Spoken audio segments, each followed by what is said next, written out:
1. The Wolf and the Kid.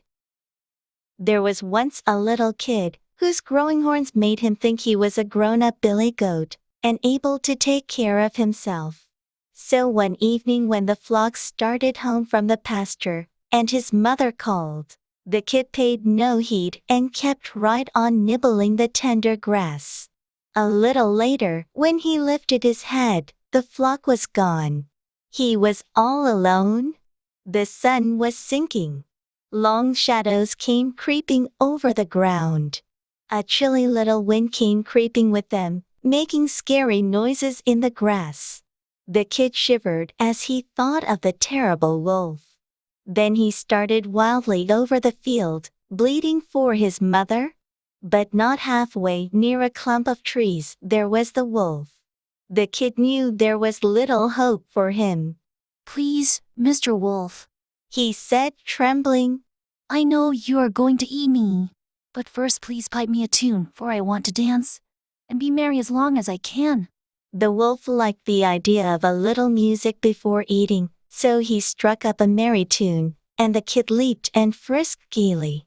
Meanwhile, the flock was moving slowly homeward. In the still evening air, the wolf's piping carried far. The shepherd dogs pricked up their ears. They recognized the song the wolf sings before a feast, and in a moment, they were racing back to the pasture. The wolf's song ended suddenly, and as he ran, with the dogs at his heels, he called himself a fool for turning piper to please a kid, when he should have stuck to his butcher's trade. Do not let anything turn you from your purpose. 2. The Tortoise and the Ducks. The tortoise, carries his house on his back. No matter how hard he tries, he cannot leave home. They say that Jupiter punished him so, because he was such a lazy stay-at-home, that he would not go to Jupiter's wedding, even when especially invited. After many years, Tortoise began to wish he had gone to that wedding. When he saw how gaily the birds flew about, and how the hare, and the chipmunk, and all the other animals ran nimbly by, always eager to see everything there was to be seen, the tortoise felt very sad and discontented. He wanted to see the world too, and there he was with a house on his back, and little short legs that could hardly drag him along. One day he met a pair of ducks, and told them all his trouble. "We can help you to see the world," said the ducks. "Take hold of this stick with your teeth, and we will carry you far up in the air, where you can see the whole countryside. But keep quiet or you will be sorry." The tortoise was very glad indeed. He seized the stick firmly with his teeth. The two ducks took hold of it, one at each end, and away they sailed up toward the clouds. Just then a crow flew by. He was very much astonished at the strange sight and cried, "This must surely be the king of tortoises." "Why, certainly," began the tortoise. But as he opened his mouth to say these foolish words, he lost his hold on the stick, and down he fell to the ground, where he was dashed to pieces on a rock. Foolish curiosity and vanity often lead to misfortune. 3. The Young Crab and his Mother. "Why in the world do you walk sideways like that?" said a mother crab to her son.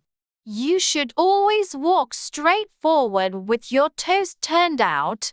"Show me how to walk, mother dear," answered the little crab obediently. "I want to learn."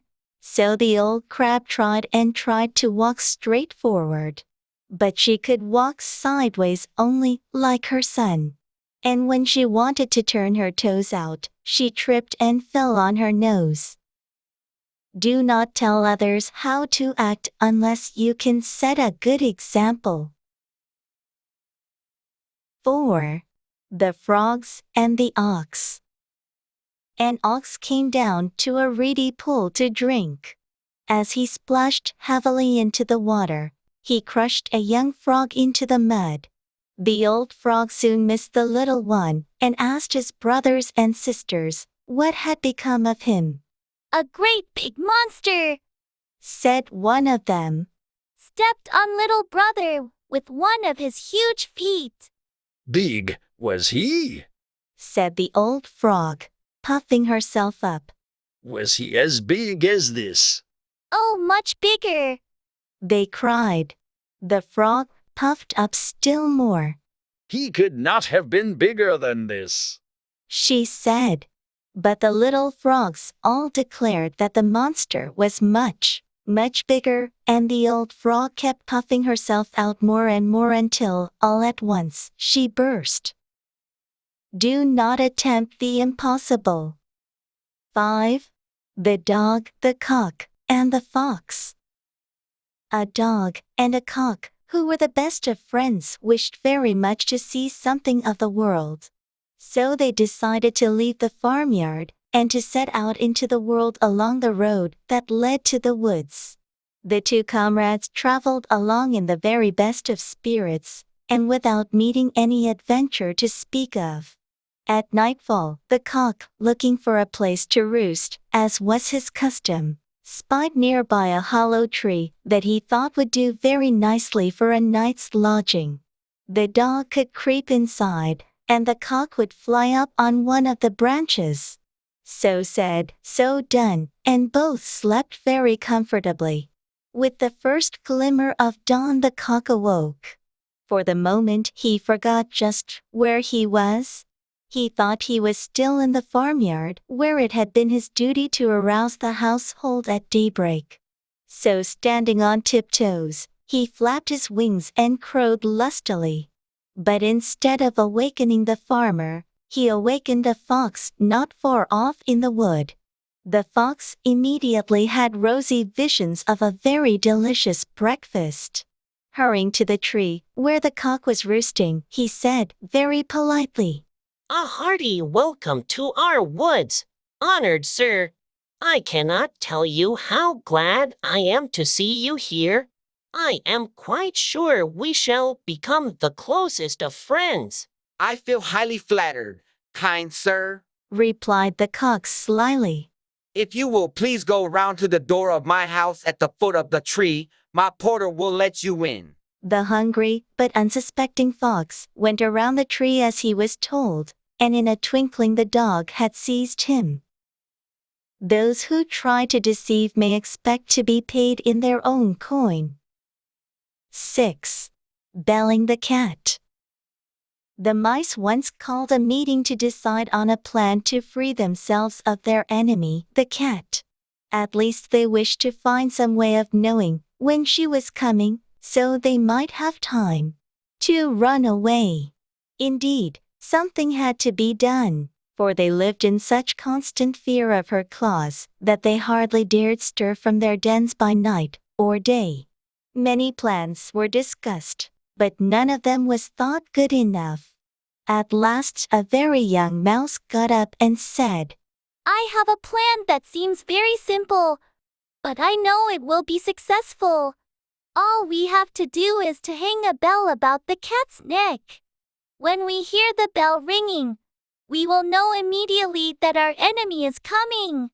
All the mice were much surprised that they had not thought of such a plan before. But in the midst of the rejoicing over their good fortune, an old mouse rose and said, I will say that the plan of the young mouse is very good. But let me ask one question. Who will bell the cat? It is one thing to say that something should be done, but quite a different matter to do it. 7. The Eagle and the Jackdaw.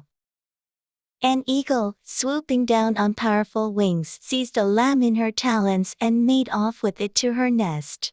A jackdaw saw the deed, and his silly head was filled with the idea that he was big and strong enough to do as the eagle had done. So with much rustling of feathers and a fierce air, he came down swiftly on the back of a large ram. But when he tried to rise again, he found that he could not get away, for his claws were tangled in the wool. And so far was he from carrying away the ram that the ram hardly noticed he was there. The shepherd saw the fluttering jackdaw, and at once guessed what had happened. Running up, he caught the bird and clipped its wings. That evening he gave the jackdaw to his children. What a funny bird this is. They said laughing. What do you call it, father? That is a jackdaw, my children. But if you should ask him, he would say he is an eagle. Do not let your vanity make you overestimate your powers.